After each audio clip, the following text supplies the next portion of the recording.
عورتیں رمضان میں تراویح کی نماز کیسے پڑھیں؟ تراویح پڑھنے کا آسان طریقہ سیکھیں۔ رمضان المبارک بہت جلد آ رہا ہے، اس سے پہلے عورتیں نماز تراویح پڑھنا ضرور سیکھ لیں۔ بسم اللہ الرحمن الرحیم۔ السلام علیکم ورحمۃ اللہ وبرکاتہ۔ علی قاری علامہ طیبی کے حوالے سے نقل کرتے ہیں، اگرچہ تراویح با جماعت حضرت ابوبکر رضی اللہ تعالیٰ عنہ کے زمانے میں نہیں تھی، لیکن چونکہ حضور اکرم صلی اللہ علیہ وآلہ وسلم نے اسے پڑھا تھا اور حضرت عمر رضی اللہ تعالیٰ عنہ ان لوگوں میں تھے جو اس حقیقت سے باخبر تھے، انہوں نے دائمی طور پر جاری فرما دیا تو انہیں اس کا بھی اجر ہے، اور قیامت تک جو لوگ عمل کرتے رہیں گے ان کا بھی اجر ہے۔ بخاری شریف میں حضرت عائشہ رضی اللہ تعالیٰ عنہ کی روایت میں ہے، ایک رات رسول اللہ صلی اللہ علیہ وآلہ وسلم مسجد میں تشریف لائے اور نماز پڑھی، لوگوں نے بھی آپ کے ساتھ نماز پڑھی۔ ان نمازیوں نے صبح ہونے پر دوسرے لوگوں کو بھی بتایا۔ دوسری رات مجمع بہت بڑھ گیا اور حضور صلی اللہ علیہ وآلہ وسلم کے ساتھ لوگوں نے نماز ادا کی۔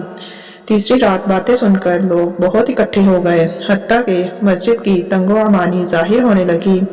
اس شب صبح کی نماز سے فارغ ہو کر حضور صلی اللہ علیہ وآلہ وسلم نے لوگوں سے متوجہ ہو کر ارشاد فرمایا کہ میں خطرہ محسوس کرتا ہوں کہ کہیں تم پر یہ نماز فرض نہ کر دی جائے اور پھر تم اسے نہ پڑھ سکو گے۔ تراویح کی نماز جس طرح مردوں کے لیے پڑھنا ضروری ہے، اسی طرح عورتوں کے لیے بھی اس نماز کو پڑھنا ضروری ہے۔ بہت سی خواتین اس غلط فہمی کا شکار ہوتی ہیں، وہ یہ سمجھتی ہیں کہ شاید تراویح کی نماز صرف مردوں کے لیے پڑھنا ضروری ہے، عورتوں کے لیے اس نماز کو پڑھنا ضروری نہیں ہے، حالانکہ یہ بہت بڑی غلط فہمی ہے۔ یاد رکھیے گا، تراویح کی نماز سنت موقدہ ہے، بغیر کسی شرعی عذر کے اگر اس کو چھوڑیں گے تو گناہ گار ہوں گے۔ مرد بھی پڑھیں گے اور عورتوں کے لیے بھی اس نماز کو پڑھنا ضروری ہے۔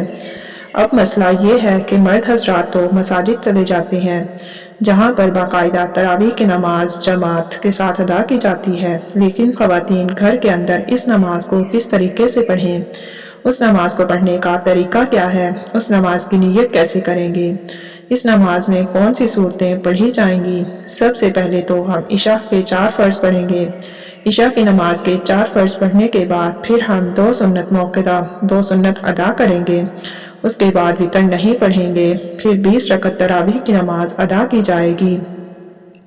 20 رکعت تراویح کی نماز پڑھیں گے۔ 20 رکعت تراویح کی نماز پڑھنے کے بعد پھر وتر پڑھیں گے۔ 4 فرض پڑھ لیے، 2 سنت پڑھ لی، اس کے بعد پھر 20 رکعت تراویح کی نماز ہے اور وہ 20 رکعت 2 رکعت کر کے پڑھی جائے گی، یعنی 2 رکعت پڑھ کے سلام پھیر دیں گے، پھر اس کے بعد 2 رکعت اسی طرح سے 2 رکعت کر کے 20 رکعت تراویح کی نماز پڑھیں گے۔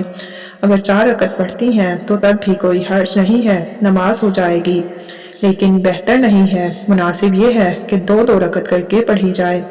اب 2 رکعت کر کے پڑھ لیں یا 4 ہر 4 رکعت کے بعد تراویح کی دعا کو پڑھیں گے۔ اگر آپ کو دعا زبانی یاد نہیں تو اس کو دیکھ کر بھی پڑھ سکتے ہیں۔ ہر 4 رکعت کے بعد آپ اس دعا کو پڑھیں گے۔ 4 رکعت کے بعد اس طرح بیٹھ کر دعا یا تسبیح پڑھی جائے گی۔ 20 رکعت اسی طرح سے مکمل ہوں گی۔ اب مسئلہ یہ ہے کہ ان 20 رکعتوں میں ہم نے کون کون سی صورتیں پڑھنی ہیں۔ ناظرین، اس کے لیے کوئی خاص صورتیں نہیں ہیں، یہ ضروری نہیں کہ یہ صورتیں پڑھی جائیں گی۔ جو بھی آپ کو قرآن پاک آتا ہے، کوئی صورتیں آپ کو آتی ہیں، 10 صورتیں آتی ہیں 10 پڑھ لیں، 5 آتی ہیں 5 پڑھ لیں۔ جب وہ 10 صورتیں ختم ہو جائیں، ابھی تراویح کی نماز باقی ہے تو پھر دوبارہ سے ان کو دہرا لیں، ابھی بھی باقی ہے تو پھر دوبارہ سے دہرا لیں۔ اسی طریقے سے تراویح کی نماز میں جو صورتیں آپ کو آتی ہیں وہ صورتیں پڑھتی جائیں گی اور اسی طریقے سے 20 رکعت تراویح کی نماز ادا کریں گے۔ اگر آپ کو صرف 4 صورتیں آتی ہیں، یعنی 4 کل آتی ہیں، تو تب بھی آپ کی نماز بالکل آسان طریقے سے ادا ہو جائے گی، یعنی 2 رکعتوں میں آپ نے 2 کل پڑھ لیے، اس کے بعد پھر 2 رکعتوں میں 2 کل پڑھ لیے، اسی طریقے سے 4 رکعت بھی ہو جائے گی، 4 کل بھی ختم ہو جائیں گے، پھر دوبارہ ان کو دہرا لیں گے۔ لیکن ترتیب کا خاص خیال رکھنا ہے کہ پہلے والی بعد میں نہیں پڑھنی اور بعد والی پہلے نہیں پڑھنی۔ اس طریقے سے نہیں کرنا کہ پہلے اس کو پہلی رکعت میں پڑھ لیں، جو بعد میں آ رہی ہے اس کو بعد میں دوسری رکعت میں پڑھ لیں۔ یہ تو تھا کہ تراویح کی نماز ادا کرنے کا طریقہ، اور 20 رکعت ختم ہو جانے کے بعد پھر دعا پڑھیں گے۔ دعا کرنے کے بعد پھر وتر کی نماز پڑھی جائے گی، کیونکہ ہم نے پہلے وتر کی نماز نہیں پڑھی تھی۔ پھر چاہیں تو آگے نفل پڑھ سکتے ہیں، چاہیں تو نہ پڑھیں، وہ آپ کی مرضی ہے۔ عورتوں کے لیے بہتر یہی ہے کہ تنہا تراویح کی نماز پڑھ لیں۔ اگر گھر میں جماعت ہو رہی ہے تو جماعت میں بھی شریک ہو سکتی ہیں، لیکن عورتوں کا امامت کرنا درست نہیں ہے۔ عورتوں کے امامت کی کئی صورتیں ہیں۔ کوئی حافظہ خاتون ہے، وہ اپنے گھر کے مرد و عورت کی امامت کرے، یہ ناجائز ہے، اس لیے کہ عورتیں مردوں کی امامت نہیں کر سکتی ہیں۔ خیر القرآن میں اس کی کوئی مثال نہیں ہے۔ حضرات صحابیات میں بعض بہت بلند مقام کی حامل تھیں۔ حضرت عائشہ رضی اللہ تعالیٰ عنہ کا عمل و تقویٰ میں صحابہ کی نگاہ میں بلند مقام تھا۔ حضرات صحابہ مشکل مسائل میں ان سے رجوع کیا کرتے تھے، لیکن کوئی ایک واقعہ بھی ایسا مذکور نہیں ہے کہ عورتوں نے مردوں کی امامت کی ہو۔